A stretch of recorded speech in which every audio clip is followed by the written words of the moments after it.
चलिए शुरू करते हैं अपनी वीडियो बिना कोई बातचीत किए हुए सीधे अपने सवालों पे आते हैं। कमेंट बॉक्स में जितने भी क्वेश्चन हैं सारे क्वेश्चन आंसर इसके सारे क्वेश्चन के आंसर आपको मिलने वाले हैं। इसी में जो लोग वीडियो देख रहे हैं वो अपना देख लेंगे कहाँ पे उनको प्रॉब्लम हो रही है, अपना समझ लेंगे। ठीक है, बाकी कट ऑफ के बाद ये कमेंट का आंसर देने के बाद में आपको कट ऑफ बताऊँगा मैं कितनी कट ऑफ आपके जाएगी। ठीक है, तो सबसे पहले यहाँ पे जो है एक कमेंट आई हुई है कि सर मेरी कास्ट सेम है, मैं मैरिड हूँ, तो कास्ट सर्टिफिकेट कहाँ का लगेगा। देखिए पहली बात तो ये जो वैकेंसी है ये जो है लेडीज़ हैं। ठीक है, गर्ल के लिए वैकेंसी है, तो गर्ल की यहाँ पे कास्ट की बात करें तो गर्ल की जो कास्ट है वो फादर के यहाँ की जो तहसील है वहाँ से रिपोर्ट लग के आएगी, तो ससुराल की तहसील जो ससुराल पक्ष की तहसील है वहाँ से सर्टिफिकेट बनेगा जिस पर रिपोर्ट जो है कहाँ की लगेगी, आपके पिता के यहाँ की रिपोर्ट लगेगी जो आपके पिता की तहसील है। अगर आपके पास कोई सर्टिफिकेट रखा हुआ है तो आप उसके बिहार पे बनवा सकते हैं, लेकिन आप रिपोर्ट वहीं से लगवा लें। ठीक है, और आपका ये कास्ट सर्टिफिकेट का जो ज़्यादातर काम पड़ेगा वो डॉक्यूमेंट्स वेरिफिकेशन में पड़ेगा।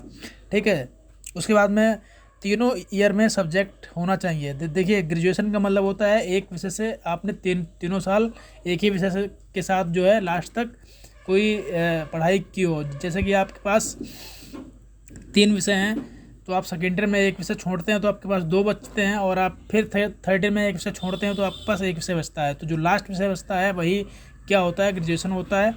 तो लेकिन आपके पास अगर एक विषय है तो आप फार्म भरिए, अगर आपका नहीं एक्सेप्ट कर रहा है तो आप कोई दिक्कत नहीं है, लेकिन आप अपनी तरफ से पूरी कोशिश करिए। ठीक है, उसके बाद में बीएससी होम साइंस के बारे में कोई नहीं बता रहा है। देखिए बीएससी होम साइंस की बात यहाँ पे आप कर रहे हो, तो बीएससी होम साइंस की बात यहाँ पे बिल्कुल हम करेंगे, आपको बताएंगे। बीएससी होम साइंस का कोई भी कैंडिडेट जो है इसमें फॉर्म नहीं भर पाएगा। ठीक है, होम साइंस का मतलब जो है सिर्फ यहाँ पे आर्ट से लगाया गया है। आर्ट का अगर आपके पास जो है आर्ट में होम साइंस है तो आप यहाँ पे फॉर्म भर सकते हैं। ठीक है, तो पेपर जो है इसका जो नोटिफिकेशन है उसमें आर्ट की बात की गई है।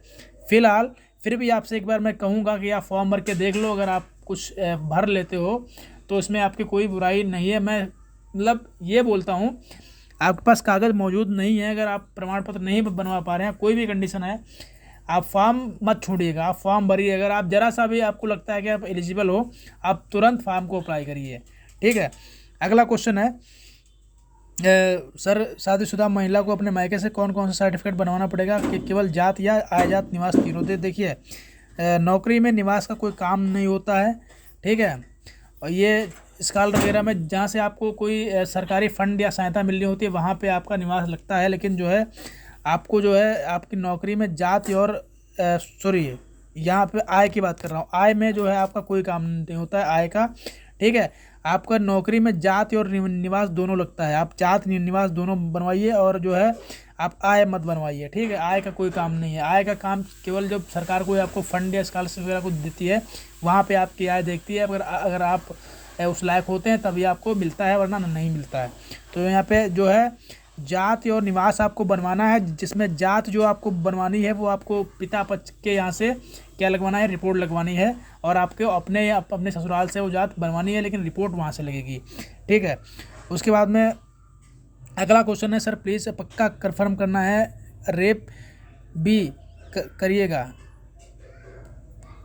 RAP बी करिएगा, मैं मैरिड हूँ और पिता, ये क्या लिखा हुआ है सर प्लीज़ पक्का कंफर्म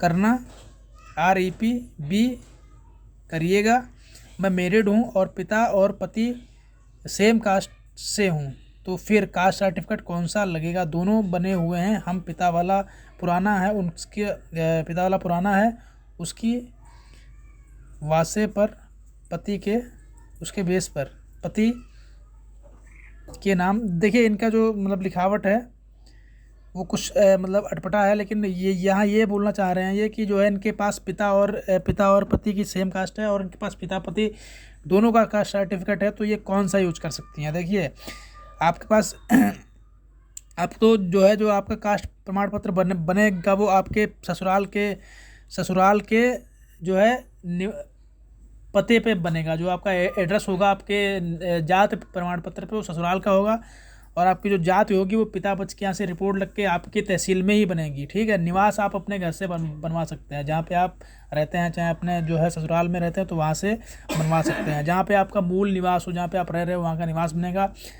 मैरिड हो तो आपके ससुराल से, अनमेरिड तो आपके मैके से आपका निवास बनेगा। अगर आप और आपका जात जो है, अगर आप मैरिड हो तो पिता पक्ष से रिपोर्ट लगवाइएगा। ठीक है। और तहसील में अपनी बनवाइएगा। पर अगर आप अनमेरिड हो तो आपका पिता वाला ही चल जाएगा जात।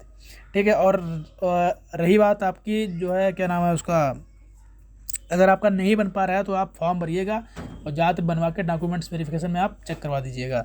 उसके बाद में जो है 81.89% हैं, हो तो जाएगा ना, बिल्कुल हो जाएगा। आप तो जो है ए ग्रेड में हो, आपका 110% जो है नाम आएगा और आपको एग्ज़ाम में बैठने का मौका पूरी तरह से मिलेगा।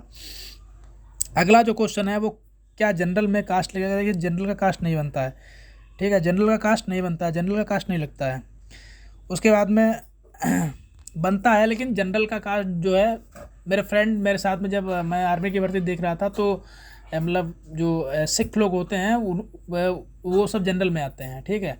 तो क्या होता है, क्या था, उसने मेरे फ्रेंड था, उसने जनरल का बनवाया था। ठीक है। उसमें सिर्फ यही मेंशन होता है कि आप जनरल कास्ट के हो। ठीक है। आपको जो जनरल को वैसा कोई रिजर्वेशन तो मिलता है नहीं। ठीक है। तो कास्ट प्रमाण पत्र अगर आप चाहो तो बनवा सकते हो, लेकिन उसका कोई मतलब नहीं है। ठीक है। और उसके बाद में सर एनएम में पापा का नाम, ANM में पापा का नाम है, लेकिन EWS AN सर NM में पापा का नाम है, लेकिन EWS और निवास में और इनकम में पति का नाम है, कोई दिक्कत नहीं होगी सर ANM में। देखिए ये क्या चीज़ है, मैं समझ नहीं पा रहा हूँ। ANM, ठीक है सर, ANM में पापा का नाम है, लेकिन EWS और निवास में इनकम पर पति का नाम है। निवास में आपका पति का ही चलेगा। ठीक है। और EWS भी आपका पति का ही चलेगा। ठीक है। और इनकम भी पति का ही चलेगा, लेकिन जो कास्ट है वो पिता की चलेगी। ठीक है। बाकी कोई दिक्कत हो आप कमेंट बॉक्स में लिखिएगा। अगला है सर अपना मोबाइल नंबर दीजिए, कुछ पूछना है। देखिए यहाँ पे मैं आपको जो है जो ग्रुप के लिंक है वो दे रहा हूँ, वहाँ से आप हमसे जुड़ सकते हैं। पर्सनल नंबर मैं आपको सोशल मीडिया पे नहीं अपना दे सकता हूँ। ठीक है। बाकी आप कमेंट में हमसे कुछ भी पूछ सकते हैं और आप ग्रुप में हमसे कुछ भी पूछ सकते हैं। कास्ट सर्टिफिकेट की ज़रूरत कब पड़ेगी, एग्ज़ाम फॉर्म भरते टाइम या एग्ज़ाम के बाद? सर प्लीज़ बताइए ज़रूर। देखिए एग्ज़ाम कास्ट सर्टिफिकेट की ज़रूरत तब पड़ती है जब आपका डॉक्यूमेंट्स वेरिफिकेशन होता है, और तब पड़ती है जब आपका फॉर्म भरता है। तो आपका जो फॉर्म भर रहा है वो पेड के आधार पे भर रहा है। ठीक है। तो यहाँ पे बहुत सारे कैंडिडेट ने कहा है कि उनका जो है ऑप्शन नहीं आया है जात प्रमाण पत्र का। ठीक है। तो आप डॉक्यूमेंट्स वेरिफिकेशन में इसको लेके जाना अनिवार्य है। उसके बाद में सर पेड 2021 में EWS नंबर डाली थी, अब मुख्य सेविका के फॉर्म में EWS सर्टिफिकेट। सर पेड 2021 में EWS नो डाली थी, क्या लिखा है, नो लिखा है कि नंबर लिखा हुआ है, क्या इसको समझे। सर पेड 2021 में EWS में नंबर डाली थी, अब मुख्य सेविका के फॉर्म में EWS सर्टिफिकेट नंबर भरने का कोई ऑप्शन नहीं दिया गया। देखिए आप जो मुख्य सेविका का जो फॉर्म भर रहे हो वो आपके पेड के आधार पर वो ऑटोमेटिकली अपडेट कर ले रहा है। ठीक है। तो आपका वहीं से लग जाएगा, वो कोई दिक्कत नहीं है। ठीक है। अब मॉडिफाई EWS ना हो, नहीं ऐसा कुछ नहीं है। ठीक है। वो आपका उसी के आधार पर ले लेगा। सर जात प्रमाण पत्र फार्म भरते समय लगेगा या फिर वेरिफिकेशन के समय? देखिए वेरिफिकेशन के समय आपका लगेगा डॉक्यूमेंट्स वेरिफिकेशन में, और आपका जात जो है आपका पेट में लग गया होगा तो हो सकता है आपको ऑप्शन ना दिखाई पड़ रहा हो वहाँ पे। ठीक है। यूट्यूबर को जानकारी है नहीं, कुछ भी बोलते हैं। सही कहा आपने। कुछ लोग ऐसे होते हैं जो बिना जानकारी के ही बकर जो है इंफॉर्मेशन विदाउट जानकारी के जो है वो आपको गलत राह बताते रहते हैं। उसके बाद में सर रिप्लाई प्लीज़। ठीक है। क्या है इनका, है सुमित यादव का। सर मेरी वाइफ का पिता PAX का ऑफलाइन, सर मेरे वाइफ का पिता PAX का ऑफलाइन है कास्ट सर्टिफिकेट, सर ये बोला था कि शादी के बाद ऑफलाइन ही बनता है। सर मेरा वाइफ का पिता PX का ऑफलाइन है। या ये समझ नहीं पा रहा हूँ, आप एक बार दोबारा मुझे सही से लिख के बताइएगा। PX क्या आप बता रहे हो ऑफलाइन है? देखिए जितने भी जाते हैं फ़िलहाल वो सब ऑनलाइन ही बन रहे हैं। आप वहाँ के लेखपाल से बोलिए आप रिपोर्ट ला के हमको दो, हम अपनी तहसील में बनवा लेंगे, ठीक है। उसके बाद में सर क्या सिलेबस कब तक आएगा? सिलेबस आपका एग्ज़ाम के बाद आएगा, ठीक है। सर मेरा ग्रेजुएशन में फर्स्ट ईयर तक सोशलॉजी है, फाइनल ईयर में। मैंने इसके लिए बता रखा है कि आपका किसी ईयर में हो लेकिन आप फॉर्म भरिएगा, ठीक है। लेकिन की मान्यता केवल थर्ड ईयर तक वालों तक हो सकता है रहेगी, लेकिन आप फॉर्म भरोगे कोई दिक्कत नहीं है। आपका फॉर्म रिजेक्ट हो जाएगा लेकिन तो कोई प्रॉब्लम, अगर आपका फॉर्म रिजेक्ट हो रहा है तो कोई दिक्कत नहीं है, लेकिन अगर एक्सेप्ट हो गया तो आप बहुत पछताओगे। इसीलिए फॉर्म भरिए, ठीक है, फॉर्म भरिए। उसके बाद में मेरा 77 नंबर है। डोमिसाइल की वैलिडिटी कब तक होती है? डोमिसाइल की वैलिडिटी 3 साल होती है और जात की काफ़ी समय तक रहती है, जात की भी चेंज नहीं होती है। सर इसमें वर्कलोड बहुत है क्या? ये सब जवाब यहाँ तक मैं आपके सवालों का जवाब दे चुका हूँ, ठीक है। बाकी मैंने आपको सब यहाँ पे बता रखा है। और आप बात करता हूँ आपकी कट ऑफ, ठीक है।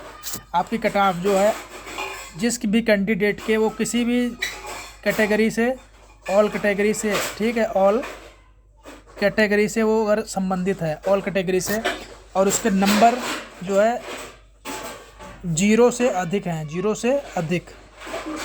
0 से अधिक का मतलब आप लोग समझ रहे हो ना?